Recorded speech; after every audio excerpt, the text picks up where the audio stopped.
Welcome to the Tech Egg. Don't get scrambled. Enjoy the video.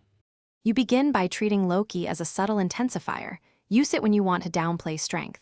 Say Lowkey want or Lowkey enjoy to signal mild preference. Once you choose the verb or adjective, place Lowkey before it for quick clarity. Make sure to match formality. Avoid informal writing. Use short pauses when speaking to convey understatement.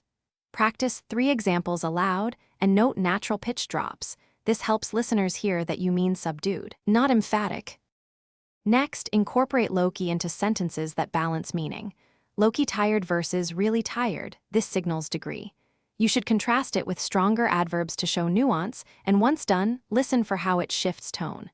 Make sure to avoid pairing Lowkey with absolute words like always or never. That creates confusion.